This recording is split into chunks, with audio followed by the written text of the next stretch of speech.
Hello, welcome to my channel. आज हम करने जा रहे हैं टेंस का पार्ट 3 जिसका नाम है फ्यूचर इंडेफिनिट। ठीक है दोस्तों, और जिन्होंने पहला और दूसरा पार्ट नहीं देखा है वो इस चैनल पर जाकर देख सकते हैं। बाकी मैं इस वीडियो के डिस्क्रिप्शन में उन दोनों पार्ट्स का लिंक भी अपलोड कर दूंगा। और ज़्यादा से ज़्यादा इस वीडियो को शेयर कीजिए। जिन्होंने इस चैनल को सब्सक्राइब नहीं किया है वो इस चैनल को सब्सक्राइब भी कर दें। तो आज हम स्टार्ट करते हैं। सबसे पहले मैं बताऊंगा आपको कि फ्यूचर इंडेफिनिट हम यूज़ कब करते हैं, when to use future indefinite. तो कोई भी ऐसा काम जो हम फ्यूचर में करने की सोचते हैं वो आप फ्यूचर इंडेफिनिट में ही बताओगे। ठीक है। An action is thought to occur और हैपन इन द फ्यूचर। अगर एग्जाम्पल के तौर पे मैं आपको बताऊं तो पहला एग्जाम्पल होगा he will come to New York tomorrow. वो कल न्यूयॉर्क आएगा। तो कल आएगा बेसिकली फ्यूचर है, तो फ्यूचर इंडेफिनिट में ही हमें शो करना पड़ा इसे।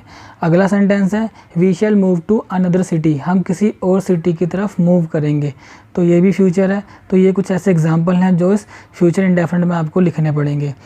अगर सिंपल भाषा में मैं बताऊं तो हर वो काम जो फ्यूचर में होना है वो आपको फ्यूचर इंडेफिनिट के थ्रू ही बताना पड़ेगा। सिंपली अ फ्यूचर एक्शन, जैसे मैं कल मुंबई जाऊंगा, वो अगले साल दिल्ली वापस आएगा, मैं अगले साल गाड़ी खरीदूंगा। ठीक है। और हिंदी की अगर हम बात करें तो हिंदी में जिस सेंटेंस के आखिरी में गा गे गी आएगा वो सेंटेंस आपको फ्यूचर इंडेफिनिट में ही बनाना है। ठीक है। जो हमारा पहला एग्जाम्पल था मैं उसकी हिंदी आपको यहाँ लिख के दिखाता हूँ। He will come to New York tomorrow. तो हिंदी में क्या है, वह कल न्यूयॉर्क आएगा। तो आखिरी में आपने देखा कि इसमें क्या आ रहा है, गा आ रहा है। ठीक है। तो इस गा की वजह से हमें इसको फ्यूचर इंडेफिनिट में ही बनाना है। तो जितने भी सेंटेंस होंगे जिनमें गा के गी आएगा वो हमारे फ्यूचर इंडेफिनिट ही होंगे। और अब हम सीखेंगे सेंटेंस बनाना। सेंटेंस बनता कैसे, उसकी फॉर्मेशन कैसे होती है। तो सबसे पहले हम सिंपल सेंटेंस फॉर्मेशन सीखेंगे। इसका फॉर्मूला जो होता है वो है सब्जेक्ट प्लस शैल और विल प्लस वर्ब की फर्स्ट फॉर्म प्लस ऑब्जेक्ट। ठीक है दोस्तों, जैसा कि मैंने पहले भी आपको बताया वीडियो में कि जो सब्जेक्ट होता है वो होता है डूअर, यानी कि जो काम करता है, कर्ता को हम सब्जेक्ट बोलते हैं। ठीक है। तो ये डूअर हो गया। उसके बाद हमने हेल्पिंग वर्ब लगानी है जो हमारी शैल विल है। ठीक है। फिर वर्ब की फर्स्ट फॉर्म आएगी। फर्स्ट फॉर्म आपको पता है, कोई भी क्रिया कोई भी वर्ब एक्टिविटी उसकी आपने फर्स्ट फॉर्म ही लगानी है शैल विल के बाद। आखिरी में हमारा है यहाँ पे ऑब्जेक्ट, और ऑब्जेक्ट वही होता है जिस पर क्रिया का प्रभाव पड़ता है। ठीक है। चलो ये तो था हमारा फॉर्मेशन जो बेसिक हमने हर वीडियो में देखा है, लेकिन इसमें जो अलग है हम उसको करते हैं जो है शैल और विल। शैल विल जो है बेसिकली हेल्पिंग वर्ब होती हैं। ठीक है। जो हमें सब्जेक्ट के अकॉर्डिंग लगानी है। तो वो लगानी कैसे हम उसको देखते हैं। सबसे पहले हम देखेंगे यहाँ पे शैल। ठीक है। शैल आता है आई और वी के साथ, जिसे हम फर्स्ट पर्सन भी बोलते हैं। और विल आता है हमारा इन दोनों को छोड़कर सबके साथ, रेस्ट ऑफ ऑल। आई और वी के अलावा कोई भी सब्जेक्ट होगा उसके साथ हमने हमेशा विल लगाना है।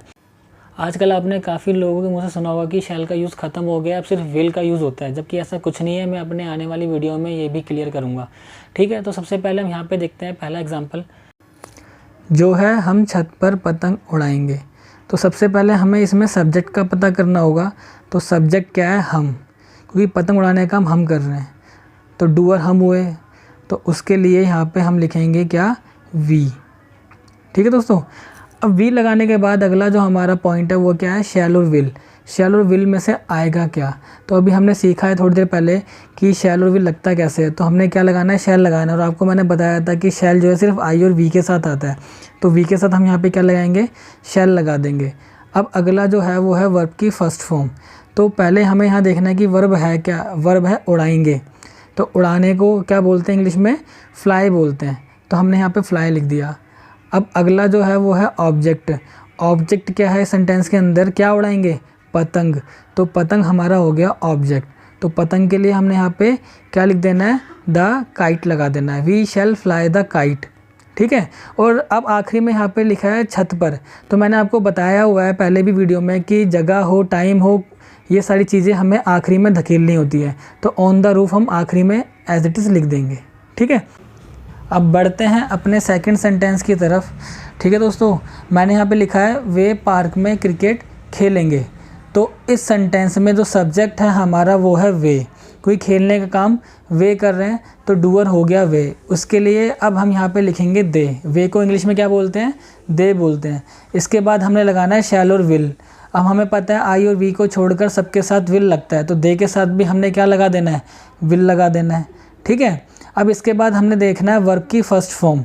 तो फर्स्ट फॉर्म हमारी है खेलेंगे। खेलने को बोलते हैं प्ले। ठीक है। अब हमने लिखना है ऑब्जेक्ट। ऑब्जेक्ट हमारा हो गया क्रिकेट, तो क्रिकेट हमने यहाँ पे लिख देना है। ठीक है। अब मैंने पहले भी आपको बताया है कि जगह और टाइम आखिरी में धकेलना है, तो पार्क में, इन द पार्क हम लास्ट में एज इट इज़ यहाँ पे लिख देंगे। ठीक है। और अब हम करेंगे अपने नेगेटिव सेंटेंसेस। ठीक है दोस्तों, नेगेटिव सेंटेंसेस फॉर्मेशन के लिए हमने फॉर्मूले में कुछ भी नहीं करना, सिर्फ एक नॉट लगा देना है शैल और विल के बाद। तो इसका फॉर्मूला बन गया क्या कि सब्जेक्ट शैल और विल प्लस नॉट वर्ब की फर्स्ट फॉर्म देन ऑब्जेक्ट। ठीक है। तो बिल्कुल भी टाइम ख़राब ना करते हुए हम सीधा एग्जाम्पल लिखते हैं। एग्जाम्पल मैंने यहाँ पे लिखा क्या कि वह खाना नहीं बनाएगी। ठीक है। तो हमारा इसके अंदर सबसे पहले सब्जेक्ट ढूंढना है।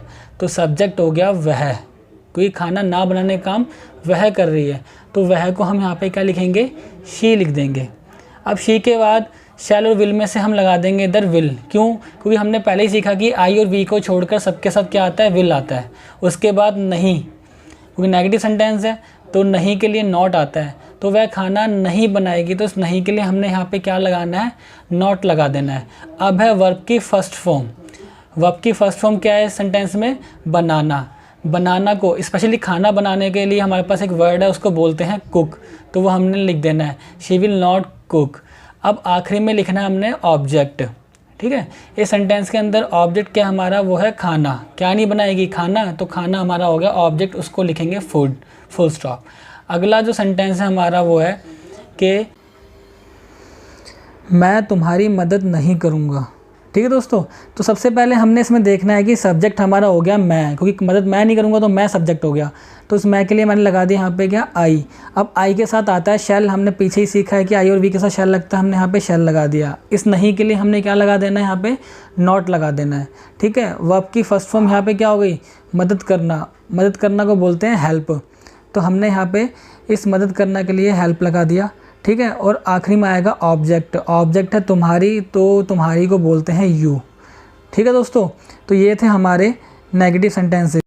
अब चलते हैं अपने इंटेरोगेटिव सेंटेंसेस की तरफ। इंटेरोगेट से बना है वर्ड इंटेरोगेटिव। इंटेरोगेट का मतलब होता है पूछताछ करना, इसलिए इस सेंटेंसेस में हमने जितने भी सेंटेंस बनाने हैं वो पूछने वाले सेंटेंस बनाने होते हैं। जो सवाल हम पूछते हैं वो सेंटेंस बनाने होते हैं। तो दो प्रकार के होते हैं, पहला है सिंपल, दूसरा है डब्ल्यूएच फैमिली। तो अभी हम सिंपल सेंटेंसेस करेंगे। इसको करने के लिए हमें पता होना चाहिए कि जो हिंदी सेंटेंसेस होते हैं वो क्या से स्टार्ट होते हैं। ठीक है। हिंदी में जिस सेंटेंस में क्या सबसे पहले आएगा वो हमारा सिंपल इंटरोगेटिव होता है। उसके बाद इंग्लिश जब हम इसकी बनाते हैं तो उसमें हमें हेल्पिंग वर्ब को बाहर लिखना होता है। इस सेंटेंस में हमारी जो हेल्पिंग वर्ब है वो है शैल और विल, तो वो बाहर आएगी। हिंदी में क्या और इंग्लिश में शैल और विल। इसका जो फॉर्मूला है वो क्या होगा? सबसे पहले शैल विल ही आएगा, फिर सब्जेक्ट, वर्ब की फर्स्ट फॉर्म, देन ऑब्जेक्ट। ठीक है। अब मैं एक सेंटेंस यहाँ लिखने आ रहा हूँ। वो सेंटेंस है क्या आप उसे डांटेंगे। ठीक है। अब आपने देखा इसकी स्टार्टिंग किससे भी सेंटेंस की हिंदी में क्या से हो रही है, तो ये सिंपल इंटरोगेटिव ही हुआ। तो इस क्या के लिए हम इंग्लिश में क्या लगाएंगे? शैल विल लगाएंगे। मगर उसके लिए हमें पता होना चाहिए कि हमारा सब्जेक्ट क्या है। तो हम देखेंगे हमारा सब्जेक्ट क्या है, वो है आप, और आपको बोलते हैं इंग्लिश में क्या? यू। तो यू के साथ आपको पता है विल आएगा, इसलिए हम सीधा यहाँ पे क्या लिखेंगे? Will you. उसके बाद लगाना है वर्ब की फर्स्ट फॉर्म। हमारी जो वर्ब है सेंटेंस में वो है डांटना, और डांटना को क्या बोलते हैं इंग्लिश में? स्कोल्ड बोलते हैं। तो हमने लगा दिया स्कोल्ड। अब है हमारा ऑब्जेक्ट। ऑब्जेक्ट है हमारा उसे। अब उसे अगर लड़का है तो हिम लगा दो, लड़की है तो हर लगा दो। ठीक है। और आखिरी में क्वेश्चन मार्क। इसी प्रकार से दूसरा सेंटेंस यहाँ पे हम देखते हैं। दूसरा सेंटेंस में मैंने लिखा कि क्या वह आपके पैर दबाएगा? Question mark.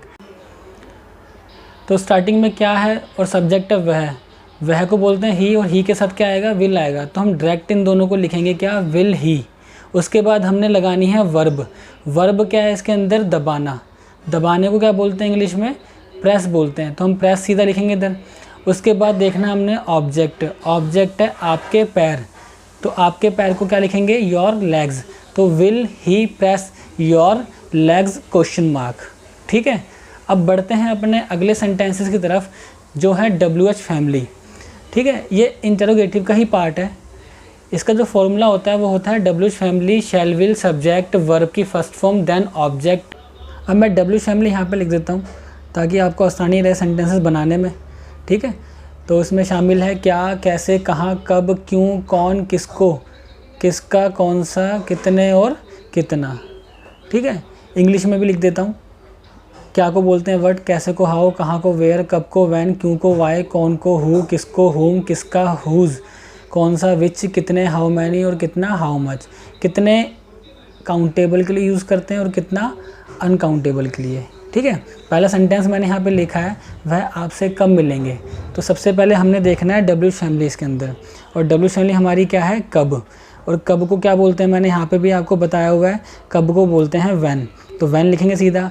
अब शैल और विल में से लगाना है कुछ, लेकिन इसको लगाने के लिए सबसे पहले हमें सब्जेक्ट का पता होना चाहिए कि हमारा सब्जेक्ट है क्या, उसी के बिहाफ पे हम शैल या विल में से कुछ एक चीज़ लगा सकते हैं। तो सब्जेक्ट है वह को बोलते हैं ही, और ही के साथ लगता है विल, तो हम यहाँ पे सीधा विल ही लगा देंगे। ठीक है, व्हेन विल ही। अब देखना वर्ब की फर्स्ट फॉर्म, जो वर्ब है हमारी इस सेंटेंस में वो है मिलना। ठीक है, तो वह आपसे कब मिलेंगे, तो मिलने को बोलते हैं मीट, तो मीट लिख दिया हमने। अब है ऑब्जेक्ट, किससे मिलेंगे, आपसे, तो ऑब्जेक्ट हो गया आपसे, और इसको इंग्लिश में बोलते हैं यू, तो वो लिख दिया हमने। आखिरी में question mark, when will he meet you.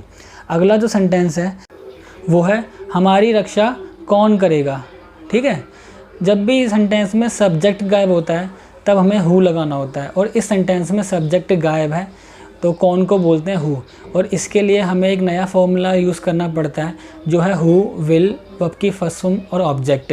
ये नया नहीं है एक्चुअली, ये पुराना ही फॉर्मूला है जो हमने सिंपल में सीखा था, बट सब्जेक्ट की जगह पे हमने यहाँ पे हु लगा दिया है और शैल नहीं लगाना, क्योंकि हमें पता है आई और वी के अलावा सबके साथ क्या आता है, विल आता है। तो कौन के लिए हमने हु लगा दिया, उसके बाद हम विल लगा देंगे।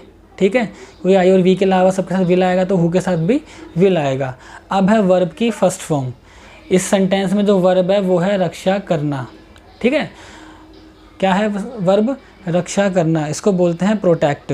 और आखिरी में हमने लगाना है क्या, ऑब्जेक्ट, और ऑब्जेक्ट है सेंटेंस के अंदर क्या, हमारी, तो हमको बोलते हैं वी, और वी का ऑब्जेक्ट होता है अस, तो अस हम लगा देंगे अंदर। ठीक है, हु विल प्रोटेक्ट अस, आखिरी में क्वेश्चन मार्क। तो ये थे हमारे सेंटेंस, और इसी प्रकार से आप इन WH फैमिली का यूज़ करके बाकी सेंटेंस ही बना सकते हैं। कोई डाउट होगा तो मुझे कमेंट सेक्शन में आप बताइए। Thank you for watching. Please like, comment and subscribe this channel. See you soon in next video.